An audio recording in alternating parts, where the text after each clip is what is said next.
నా ప్రియుడా నా ప్రియ యేసు నా వరుడా పెళ్లి కుమారుడా నా ప్రియుడా నా ప్రియ యేసు నా వరుడా పెళ్లి కుమారుడా ఎప్పుడయ్యా లోక కళ్యాణము.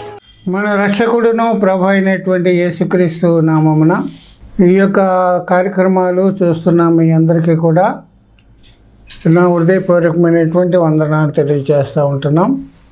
ప్రియులరా, ఉండ్రాజవరం క్రీస్తు సంఘం వారు సమర్పిస్తున్నటువంటి ఈ యొక్క కార్యక్రమాలు అనేక మందికి సువార్త అందించాలని ఒక ఆలోచనతోటి ప్రారంభించాం. చాలామంది ఈ యొక్క కార్యక్రమాలు చూస్తున్నారు, ఫోన్లు చేస్తున్నారు. ప్రభు చిత్తమైతే ప్రభు రాకడి వరకు కూడా మేము కార్యక్రమాలు చేయాలి, ఆత్మల కొరకు ప్రయాసపడాలని ఒక భారం కలిగి కార్యక్రమాలు మేము చేస్తున్నాం.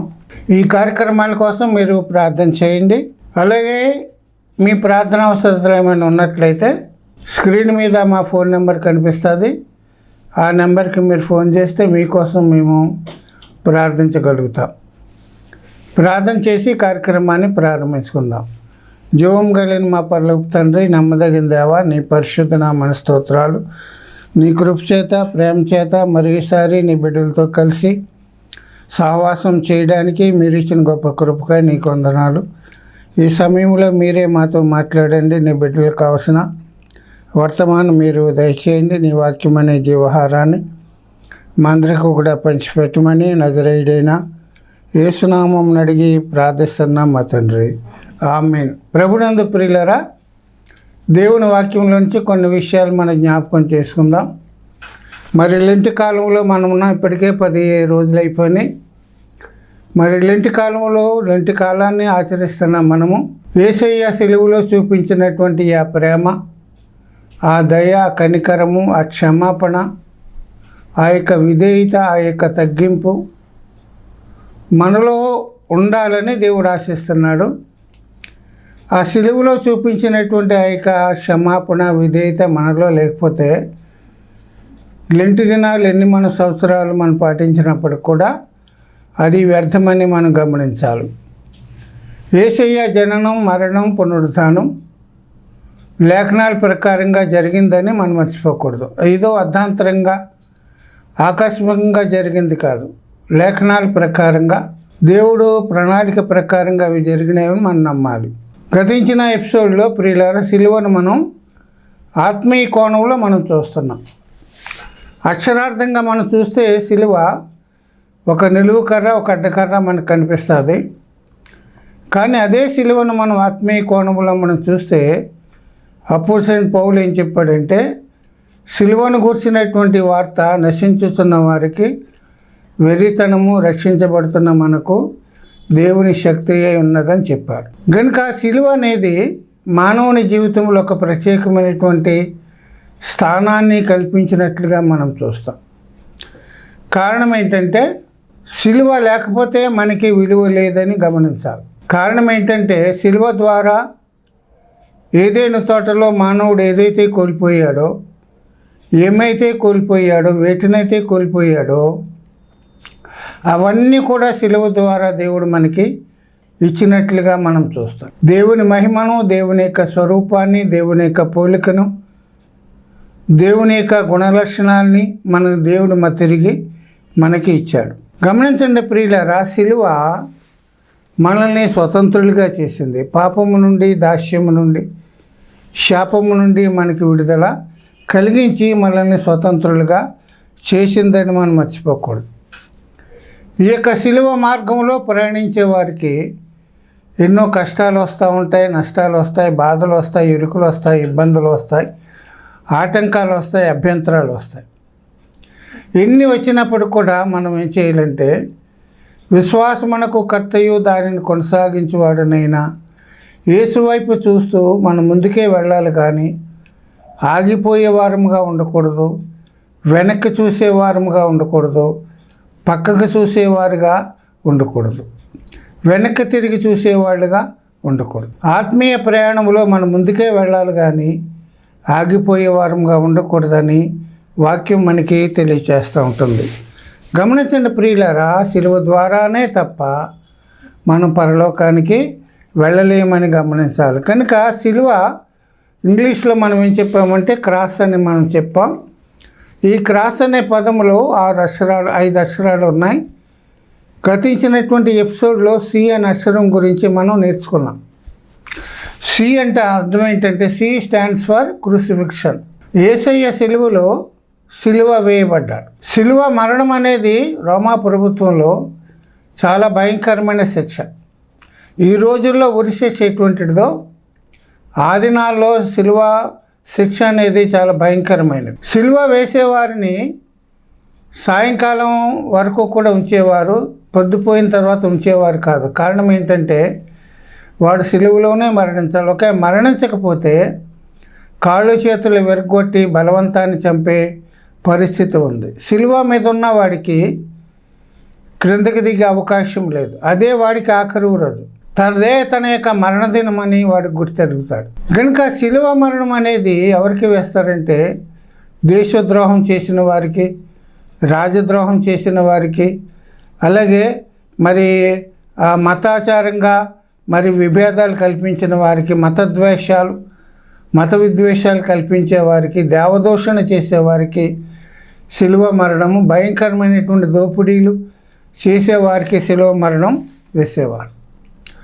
మరి యేసయ్య మరి దోపిడీదారుడు కాదు, ఒక గోండా కాదు, ఒక నక్సలైట్ కాదు, ఒక దేశద్రోహి కాదు. కానీ యేసయ్యను కావాలని ప్రజలందరూ కూడా కేకలు వేసి సిలువేయమని కేకలు వేసి ఆయనను సిలువకు అప్పగించినట్లుగా మనం చూస్తున్నాం. యేసయ్య సిలువలో సిలువ వేయబడ్డాడు.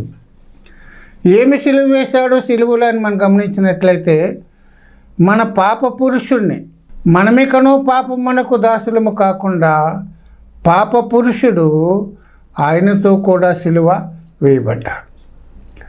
కనుక మనం కూడా సిలువ వేయబడాలి. యేసయ్య సిలువ వేయబడ్డాడు మన కోసం.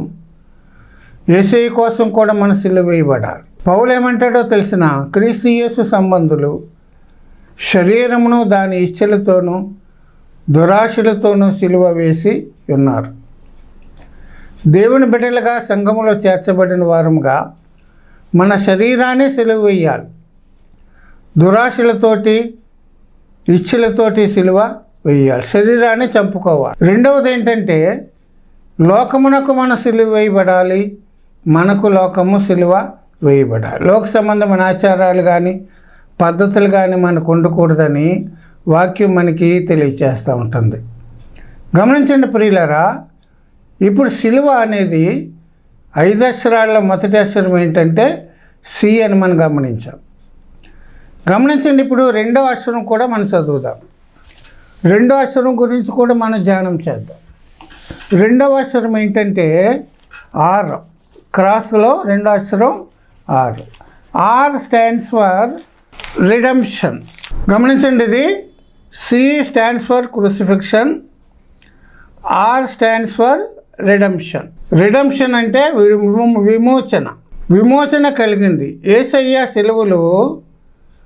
సిలువ వేయబడిన తర్వాత, సిలువ వేయబడడం వల్ల మనకేమి కలిగిందంటే విమోచన కలిగింది. విమోచన దేన్ని బట్టి కలిగింది అనేది మనం గమనించాలి. యేసయ్య చెప్పాడు మత్తయి సువార్త 20:28 మనుష్య కుమారుడు పరిచారము చేయించుకొనుటకు రాలేదు కానీ పరిచారము చేయుటకును అనేకులకు విమోచన క్రయధనముగా తన ప్రాణం పెట్టడానికి, విమోచన క్రయధనాన్ని చెల్లించడానికి యేసయ్య ఈ లోకానికి వచ్చాడు. పాపమునకు లోనైపోయిన మనల్ని, సాతాను అధికారంలో ఉన్న మనల్ని విడిపించడానికి యేసయ్య విమోచన క్రయధనంగా తన ప్రాణం పెట్టి సిలువలో తన ప్రాణం ఇచ్చి మనల్ని విమోచించాడు. ఏ విధంగా మనం విమోచించబడ్డాం? ఏ ధనమిచ్చి మనల్ని కొన్నాడంటే 1 పేతురు పత్రిక 1:18 పితృపారంపర్యమైన మీ వ్యర్థ ప్రవర్తనను విడిచిపెట్టినట్లుగా వెండి బంగారముల వంటి క్షయ వస్తువుల చేత మీరు విమోచించబడలేదు కానీ అమూల్యమైన రక్తము చేత, అనగా నిర్దోషమును నిష్కలంకమును అగు గొర్రెపిల్ల రక్తము వంటి క్రీస్తు రక్తము చేత మీరు విమోచించబడ్డారని మీరు ఎరుగుదురు కదా.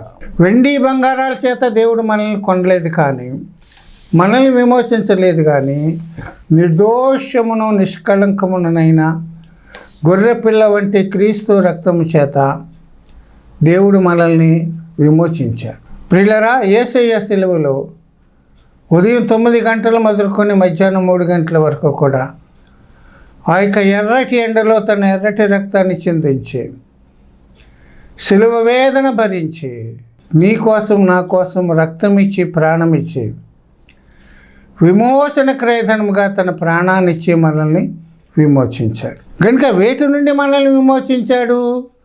గలతీ పత్రిక 3:14 క్రీస్తు మన కోసము శాపమై మనలను ధర్మశాస్త్రము యొక్క శాపము నుండి విమోచించాడు. ధర్మశాస్త్రం యొక్క శాపము నుండి దేవుడు మనల్ని విమోచించాడు.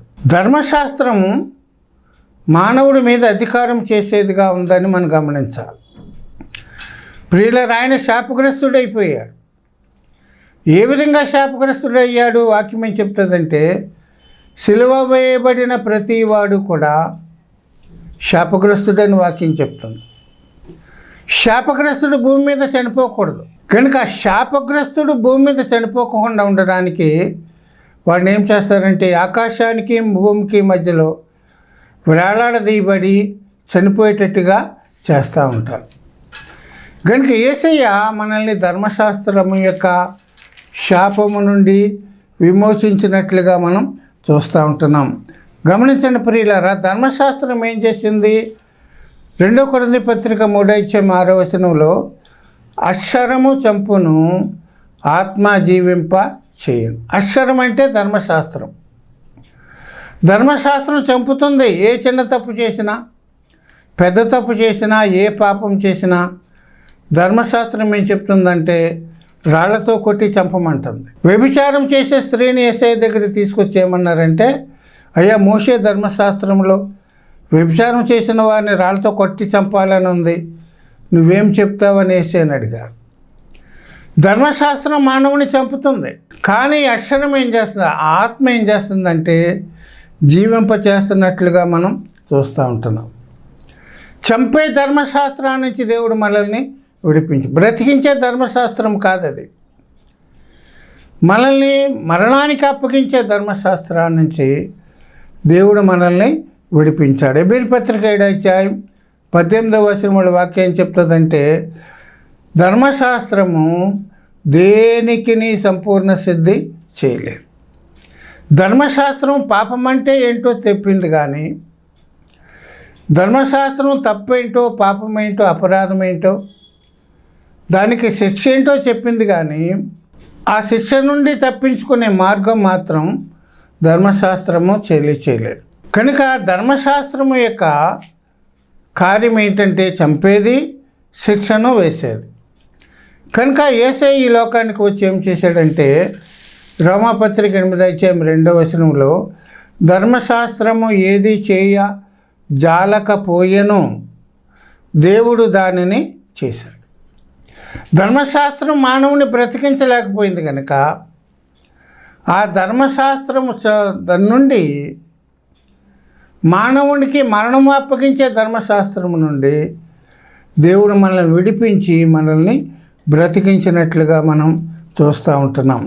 కనుక ప్రియులారా, యేసయ్య సిలువలో ధర్మశాస్త్రాన్ని నెరవేర్చాడు.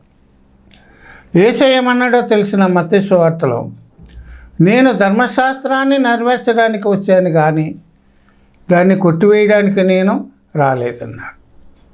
అయితే ధర్మశాస్త్రాన్ని నుంచి విమోచించాడంటే ధర్మశాస్త్రాన్ని నెరవేర్చాడు. నెరవేర్చిన తర్వాత దానివల్ల ఉపయోగం ఏమీ కూడా లేదని మనం గమనించాలి. ఇప్పుడు ప్రామిసరీ నోటు రాస్తాం, ఒకరి దగ్గర అప్పు తీసుకున్నట్టుగా ప్రామిసరీ నోటు రాస్తాం. ఆ నోటు వాడి దగ్గర ఉన్నంతకాలం మనం బాకీ ఉంటాం. కానీ ఎప్పుడైతే ఆ బాకీ మనం తీర్చేసామో, ఆ రుణం ఎప్పుడైతే మనం తీర్చేసామో, ఆ యొక్క రుణం, ఆ పత్రం మీద ఉన్నటువంటి స్టాంపును లేకపోతే ఆ రుణపత్రాన్ని మనం చింపేసినప్పుడు మనం స్వతంత్రులుగా చేయబడతాం. ఇంకా నోటు వల్ల ఉపయోగం లేదు. అలాగే ధర్మశాస్త్రాన్ని కూడా యేసయ్య నెరవేర్చి దానిని కొట్టివేశాడు. దానివల్ల ఏమాత్రం కూడా ఉపయోగము లేదు. కనుక ఈనాడు చాలామంది ధర్మశాస్త్రం పాత నిబంధన అవలంబించాలి, పాత నిబంధన ప్రకారంగా చేయాలని చాలామంది అనుకుంటున్న పరిస్థితులు మనం చూస్తున్నాం. మోషే ద్వారా ధర్మశాస్త్రం వచ్చింది. కనుక ప్రియులారా, 2 కొరింథీ పత్రిక 3:14 పౌలు ఏం చెప్తాడంటే, మరియు వారి మనసులు కఠినములాయను గనుక నేటి వరకు పాత నిబంధన చదువునప్పుడు అది క్రీస్తునందు కొట్టివేయబడినని వారికి తెలియబడక ఆ ముసుగే నిలిచి ఉన్నది. బైబిల్ చెప్తుంది ఖచ్చితంగా పాత నిబంధన దేవుడు క్రీస్తునందు కొట్టివేయబడినని చెప్తా ఉంటున్నాడు. పాత నిబంధన క్రైస్తవులు కాదు మనం. దేవుడు పాత నిబంధనను కొట్టివేసి దేవుడు మనకి కొత్త నిబంధన దేవుడు మనకి ఇచ్చినట్లుగా మనం చూస్తూ ఉంటున్నాం. గనుక ఏ విధంగా దాన్ని మనం భావించాలి అనేది మనం గమనిస్తే, ప్రియులరా, 1 కొరింథీ పత్రిక 10:6 వారు ఆశించిన ప్రకారము చెడ్డవాటిని ఆశింపకుండునట్లు మనకు దృష్టాంతములుగా ఉన్నవి. అయితే బైబిల్లో కొత్త నిబంధన ఉంది, పాత నిబంధన ఉంది. మరి మీరు అంటున్నారు కొట్టివేశారని అంటున్నారు, ఇంకా పాత నిబంధన ఎందుకు అని అంటారు. మరి కొట్టివేసినప్పుడు పాత నిబంధన ఇంకా బైబిల్లో ఎందుకున్నది అంటారు. కానీ పాత నిబంధనలో ఉండే వ్యక్తుల గురించి, వారి జీవితాల గురించి, వారు చేసిన కార్యాలను బట్టి, దేవుని పట్ల చూపించిన విధేయతను బట్టి, అవిధేయతను బట్టి దేవుడు వారికి ఎటువంటి కార్యాలు జరిగించాడు, ఎటువంటి శిక్షలు వేశాడో మనకి దృష్టాంతములుగా ఉండడానికి, వారిని గురించి మనం నేర్చుకోవడానికి ఇంకా పాత నిబంధన దేవుడు మనకి దాంట్లో పెట్టినట్లుగా మనం వాక్యంలో చూస్తూ ఉన్నాం. అయితే పాత నిబంధన అంతా కూడా దేవుడు క్రోడీకరించి 10 ఆజ్ఞలన్నీ కూడా దేవుడు క్రోడీకరించి వాళ్ళ కొత్త నిబంధనలోకి తీసుకొచ్చాడు. ఆజ్ఞల విషయంలో దేవుడు 10 ఆజ్ఞలు ఇచ్చినప్పుడు ఆ 10 ఆజ్ఞలన్నీ కూడా దేవుడు క్రోడీకరించి వాటిని కొత్త నిబంధనలు ఏమని పెట్టాడంటే, రోమపత్రిక 13:9 పొరుగువాణిని ప్రేమించుటయే ధర్మశాస్త్రమును నెరవేర్చినవాడు. ఎవరైతే పొరుగువాడిని ప్రేమిస్తారో వాడు ధర్మశాస్త్రాన్ని ఎలాగనగా వ్యభిచరించవద్దు, నరహత్య చేయవద్దు, దొంగిలవద్దు, ఆశింపవద్దు అనునవియు మరి ఏ ఆజ్ఞ అయినా ఉన్నాయిడలా అదియు నిన్ను వలె నీ పొరుగువానిని ప్రేమింపవలనను వాక్యములో సంక్షేమముగా ఇమిడి ఉన్నవి. నిన్ను వలె నీ పొరుగువాని ప్రేమించమనే మాటలో ఏమున్నాయి? వ్యభిచరించవద్దు, నరహత్య చేయవద్దు, దొంగిలవద్దు, ఆశింపవద్దు, ఇంకా 10 ఏమైతే ఆజ్ఞలు ఉన్నాయో అవన్నీ కూడా ఒక్క మాటలో దేవుడు ఏం చెప్పాడంటే, నిన్ను వలె నీ పొరుగువానిని ప్రేమించే దానిలో ఇమిడి ఉన్నాయి. ఆ ఒక్క మాటలో ఇమిడి ఉన్నాయని మరి వాక్యం మనకి తెలియచేస్తూ ఉంటుంది. ఇంకా కొంచెం ముందుకు వెళ్దాం వివరంగా. మత్తయి సువార్త 22:37 అందుకైన నీ పూర్ణ హృదయంతోనూ, నీ పూర్ణ ఆత్మతోనూ, నీ పూర్ణ మనసుతోనూ నీ దేవుడైన యెహోవాను ప్రేమింపవలనన్నదియే ఇది ముఖ్యమైనది, మొదటినైన ఆజ్ఞ. నిన్ను వలె నీ పొరుగువాని ప్రేమింపవలనని 2వ ఆజ్ఞయు అట్టిదే. ఈ 2 ఆజ్ఞలు ధర్మశాస్త్రమంతయు అంతటికి ప్రవక్తల ఆధారమును అయ్యున్నవని అతనితో చెప్పాడు. ధర్మశాస్త్రం అంతా కూడా 2 ఆజ్ఞలుగా దేవుడు చేశాడు. నీ దేవుడిని యెహోవాను పూర్ణ హృదయంతో ఆరాధించండి, నిన్ను వలె నీ పొరుగువాని ప్రేమించండి 2వ ఆజ్ఞ ఇచ్చి, ఈ 10 ఆజ్ఞలన్నీ కూడా ధర్మశాస్త్రం అంతా కూడా ఈ 2 ఆజ్ఞల్లో ఇమిడ్చినట్లుగా మనం చూస్తూ ఉంటున్నాం. గమనించండి, ఇంకా కొంచెం వివరంగా చదువుతాను. గలతీ పత్రిక 5:14 ధర్మశాస్త్రమంతయు నిన్ను వలె నీ పొరుగువానిని ప్రేమించుమను ఒక్క మాటలో సంపూర్ణమై ఉన్నవి. నిన్ను వలె నీ పొరుగువాని ప్రేమించమని ఒక్క మాటలో ధర్మశాస్త్రం అంతా కూడా దేవుడు నిక్షిప్తం చేశాడు. ఇంకా పాత నిబంధనతో మనకి పాత నిబంధన అంతా కూడా ఒక్క మాటలో దేవుడు క్రోడీకరించినప్పుడు పాత నిబంధన మనం పాటించవలసిన అవసరం బలులు కానీ, రక్తం చిందించడం కానీ, పాప పరిహారార్థ బలులు కానీ ఇవేమి కూడా మనకి చేయని అవసరము లేదు. ధర్మశాస్త్రం యొక్క అధికారములో నుండి తన శిలువ మరణం ద్వారా దేవుడు మనల్ని విడిపించినట్లుగా మనం చూస్తూ ఉంటున్నాం. గమనించండి ప్రియులారా, దేవుడు మన ధర్మశాస్త్రము నుండి విడిపించాడు. ధర్మశాస్త్రం యొక్క అధికారంలో ఉండి దేవుడు మనల్ని విడిపించాడు. ఇంకా వేటి నుంచి విడిపించాడు, వేటి నుంచి విమోచించాడు? గలతీ పత్రిక 1:4 క్రీస్తు మనలను ప్రస్తుతపు దుష్టకాలములో నుండి విమోచింపవలెనని మన పాపముల నిమిత్తము తన్ను తాను అప్పగించుకున్నాడు.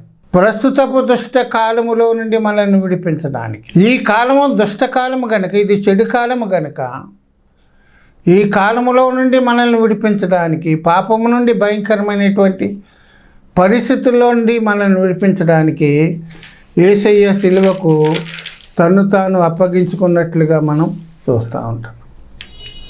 గమనించండి, యేసయ్య మనల్ని విమోచించాడు. మన పాపానికి దాసులమైపోయినప్పుడు, సాతాను యొక్క అధికారంలో మనం ఉన్నప్పుడు, సాతాను మనల్ని ఏలుబడి చేస్తూ ఉంటున్నప్పుడు యేసయ్య శిలువలో విమోచన క్రయధనముగా తన ప్రాణం ఇచ్చి, తన రక్తం ఇచ్చి మనల్ని విమోచించాడు.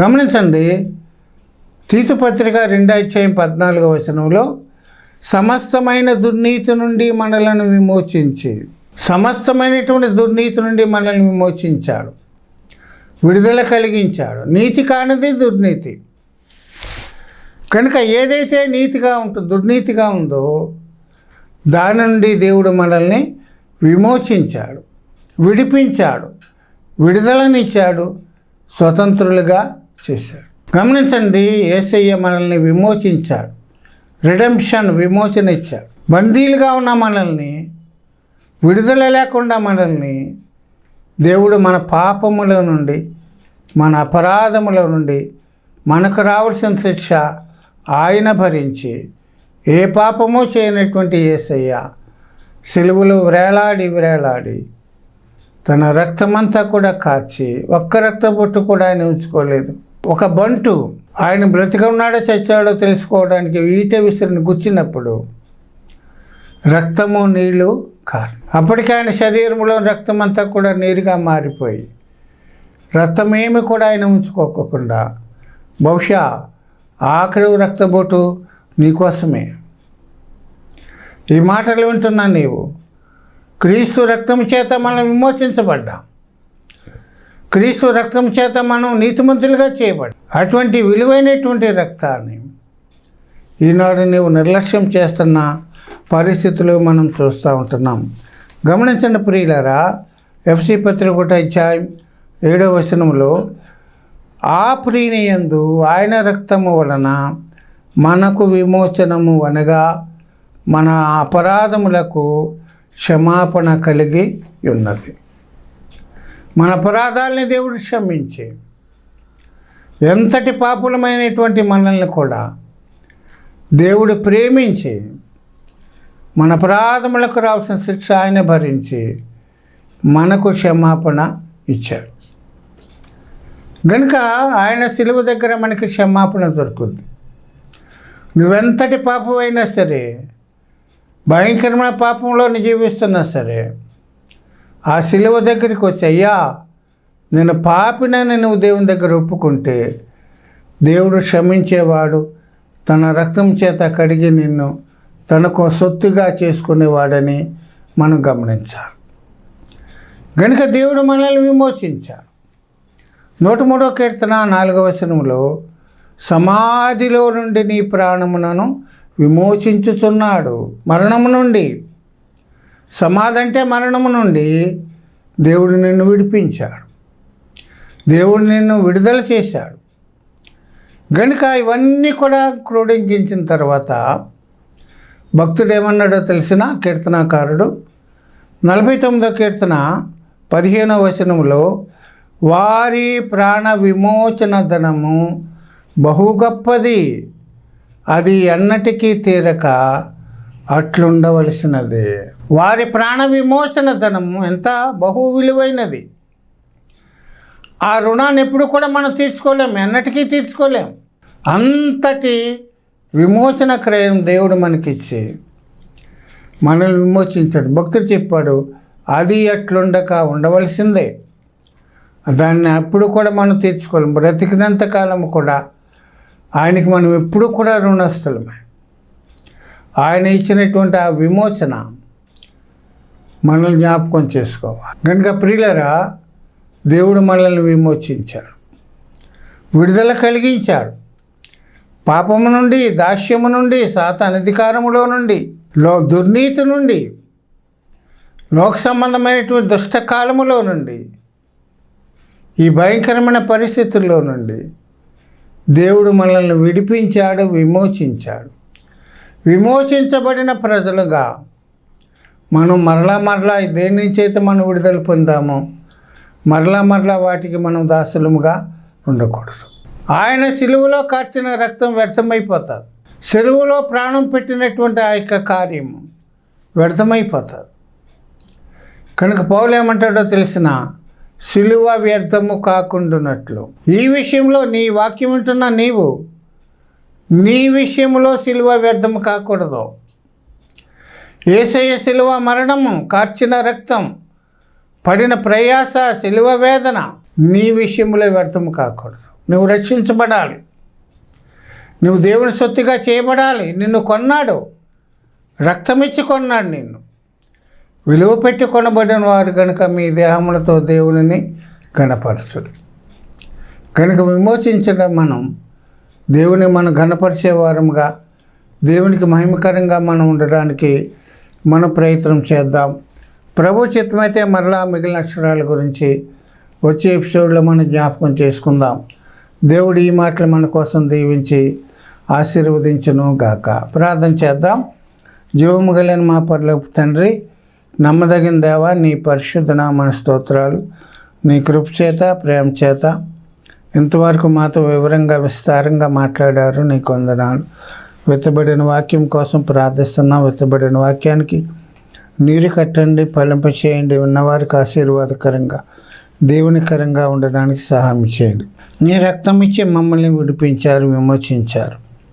విమోచించిన ప్రజలుగా మా బాధ్యతను గుర్తిరిగి నీకు మహిమకరంగా జీవించడానికి పదే నేను సెలవు వేయకుండా నీకు మహిమకరంగా జీవించడానికే సహాయం చేయండి. విత్తబడిన వాక్యానికి నీరు కట్టండి. విన్నవారందరినీ మీరు దీవించండి.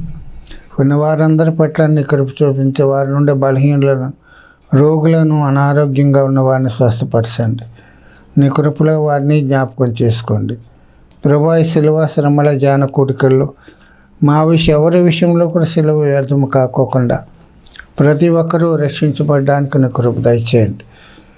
ఈ సిలువ వర్తమానాల ద్వారా అనేక మంది దీవించబడ్డానికి నీ కృప దయచేయమని, నీ చిత్తమైతే మరోసారి కలుసుకోవడానికి నీ కృప దయచేయమని నజరేయుడైన యేసు నామమున అడిగి స్తుతించి ప్రార్థిస్తున్నాం మా తండ్రి. ఆమేన్.